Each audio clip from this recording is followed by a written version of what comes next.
ካልናፈቃት ልትወድህ አትችልም። ሁሉንም ነገር ለመለወጥ ይህንን አድርግ። ስለመሳብ አትራክሽን ያለው መራራ እውነት። ፍቅር ሁልጊዜ አብሮ በመሆን አይመታም። ይልቁንም ትርጉም ባለው መራራ ውስጥ ነው የሚያድገው። አብዛኞቹ ወንዶች የሚሳሳቱት እዚህ ጋር ነው። እነሱም ያምኑት ብዙ ትኩረት መስጠት ለፍቅር ይረዳል፣ ሁልጊዜ መገኘት መቀራረብ ይፈጥራል፣ ብዙ ጥረት ማድረግ ቁርጠኝነትን ያመጣል ብለው ነው። ነገር ግን ፍቅር በጥብቅና አይጠነከርም። ፍቅር የሚጠነከረው ስሜቶች እንዲነሱ በሚያደርግ ክፍተት ውስጥ ነው። በፍጹም የማትናፍቀው ከሆነ አንተን የመምረጥ ጉጉት አይኖራትም።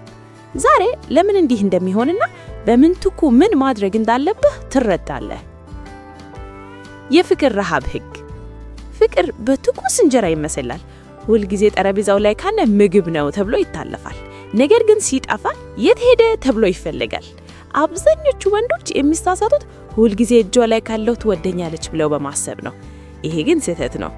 ፍቅር የሚቀጣጥለው በናፍቆት ከሰል ነው። እሷ ስላንተ የምታስበው አብረህ ስትሆን ሳይሆን ከጎኗ ስትጠፋ ነው። ሁልጊዜ ፊቷ ላይ ደረደር ካልከው የናፍቆት ባትሪዋ ዴድ ይደረጋል። ስለዚህ መናፈቅ እንዲመጣ አልፎ አልፎ ኔትወርክ መጥፋት ያስፈልጋል። ክፍል 1 ፍቅር እንዲኖር መናፈቅ ለምን አስፈለገ? መናፈቅ ማለት የስሜት ስበት ማለት ነው። ይህ የሚሆነው ያንተ መገኘት ዋጋ ሲኖረው፣ ጉልበትህ ጥሩ ስሜት ሲፈጥር፣ ግንኙነታችሁ ረጋ ያለና እውነተኛ ሲሆን ነው።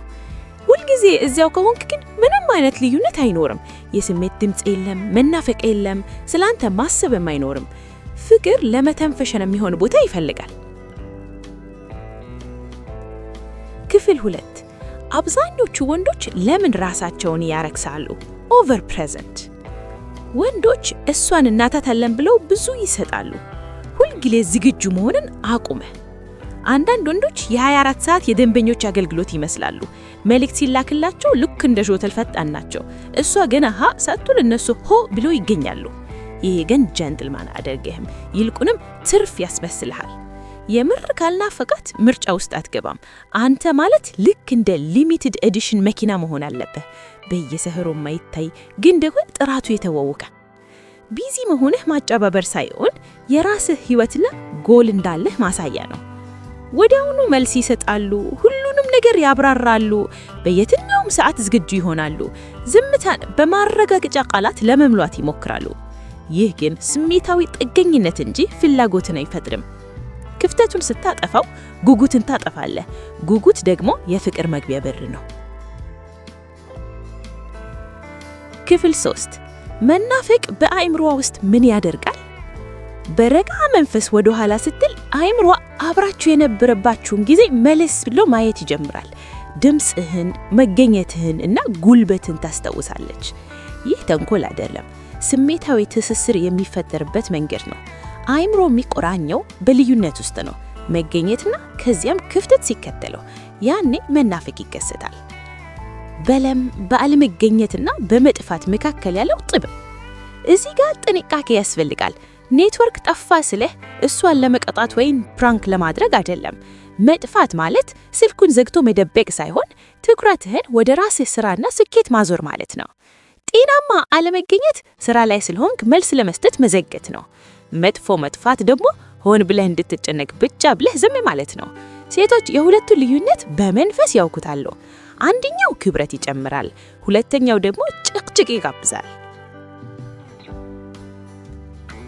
ክፍል 4 በአለመገኘትና በመሸሸት መካከል ያለው ልዩነት። ይህ ወሳኝ ነጥብ ነው።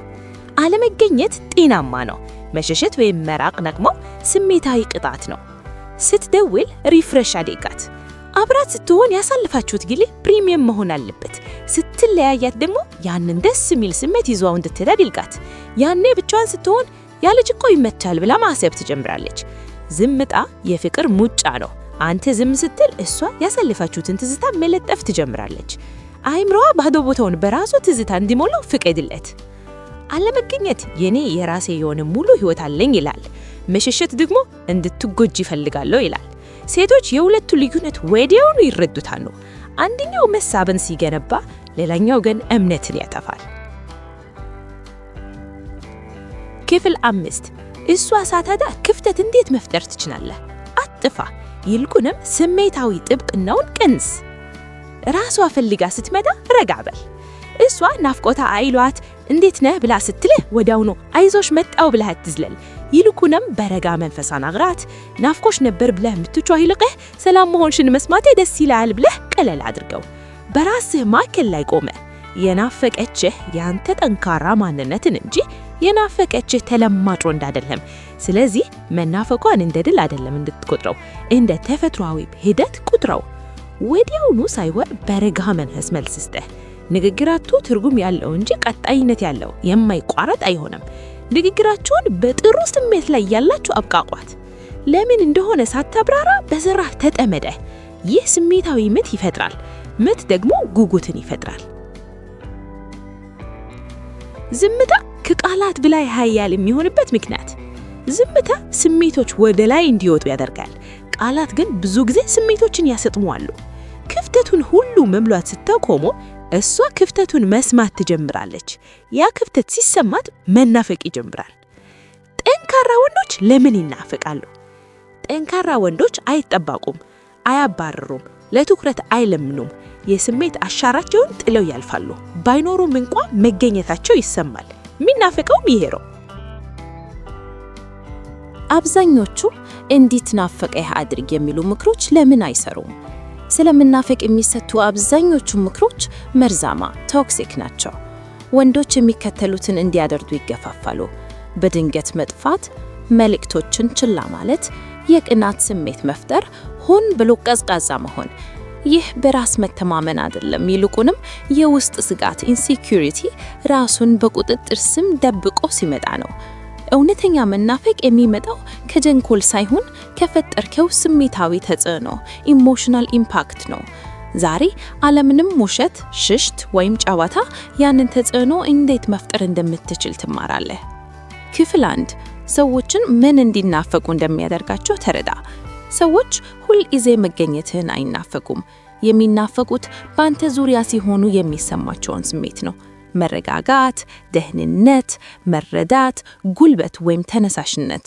ያንተ መገኘት ምንም አይነት ስሜታዊ ዋጋ ካልጨመረላት ያንተ መጥፋት ምንም አይሰማትም።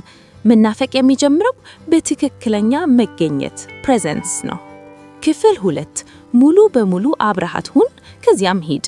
መሰረቱ ይሄ ነው። አብረሃት ስትሆን ሙሉ በሙሉ አድምጣት፣ በጥልቀት ተሳተፍ፣ ዘላ ያለና የጸና ሁን። በቅጽበቱ ተደሰት። ከዚያም በደስ የሚል ስሜት ላይ ያላችሁ ሂድ። በድንገት ወይም በስሜት ተገፋፍተህ ሳይሆን በአክብሮትና በራስ መተማመን። ጥሩ መገኘትና ክፍተት ሲቀጣጠሉ ልዩነት ይፈጥራሉ። ያ ልዩነት ደግሞ ትዝታን ይወልዳል። ክፍል 3 አልፎ አልፎ ግንኙነቱን መጀመሪያ አንተ አብቃ። ይህ ስለ መልጫ አይደለም፣ ስለ ግንኙነቱ ምት እንጂ። ሁልጊዜ እስከሷ እስክትሄድ እስክትጠብቅ ከሆነ አይምሮህ አንተን ተገታሪ አድርጎ እንዲያይህ ታሰልጥነዋለህ። ንግግሩን በረጋ መንፈስ ቀድመህ ማብቃት እንዲህ ይላል። በቆይታችን ተደሰቶኛል፣ የራሴም ህይወት አለኝ። ይህ በውስጧ አንድ ጥያቄ ይተክላል። ለምንድን ነው ሁልጊዜ በሙሉነት ስሜት የሚለየኝ? ያ ጥያቄ ወደ ጉጉት ይለወጣል። ክፍል 4 የስሜት ዝርዝርህን ሁሉ አትዘረግፍ። ብዙ ወንዶች ግልጽ መሆን ማለት ሁሉን ነገር መናገር ይመስላቸዋል። ነገር ግን ስሜታዊ ብስለት ማለት መምረጥ ፊልተሪንግ ማለት ነው። ጭንቀትን አታራግፉ። የውስጥ ስጋትህን አትተርኩ። የእያንዳንዱን ስሜት አታብራራ። ከግራ መገባባት ሳይሆን ከግልጽነት አውራ። ይህ ስሜታዊ ሚዛኑን ይጠብቃል። ሚዛኑን የጠበቀ ጉልበት ይናፈቃል። ከባድና አሰልቺ ጉልበት ግን ያስሸሻል። ክፍል 5 ዝምታ ስራውን እንዲሰራ ፍቀድለት። በየቀኑ መልእክት መላክ አያስፈልግህም። ሁልጊዜ መረጃ መስጠት አያስፈልግህም። ዝምታ ማለት ችላ ማለት አይደለም፣ ክፍተት ነው። ያ ክፍተት ደግሞ ስሜቶች በተፈጥሮ እንዲነሱ ያደርጋል። በዝምታ ሰዓት ስላንተ ካሰበች መናፈቅ እየተፈጠረ ነው ማለት ነው። ክፍል 6 ህይወትህን ወደፊት መግፋትህን ቀጥል። አንድ ወንድ የራሱ የህይወት ጉዞ ሞመንተም ሲኖረው ይናፈቃል። ህይወትህ በነገሮች ሲሞላ ግቦች፣ ልማዶች፣ እድገትና አቅጣጫ። አንተ ሆን ብለህ አትጠፋም፣ በስራህ ተጠምበህ ነው እንጂ። ሰዎች ደግሞ ወደ ተንቀሳቃሽ ነገር ይሳባሉ። ክፍል 7 መልስ ስጥ እንጂ አትንዳ። ሪስፖንድ ዶንት ሪአክት። መልእክት ስትልክልህ አትጣደን። ትኩረት ለማግኘት አትዋዝወዝ። በድንገት በትኩረት አትጥለቅልቃት። እንደተለመደው አክባሪ፣ ረጋ ያለና የጸና ሁን። ውስጥነት እምነትን ይገነባል። እምነት ደግሞ መናፈቅ አስተማማኝ እንዲሆን ያደርጋል። ይህ ቻናል ስለ ማጥመድ አይደለም፣ ስለ ራስ መክበር፣ ስለ ግልጽነትና ስለሚናፈቅ መሆን ያስተምራል።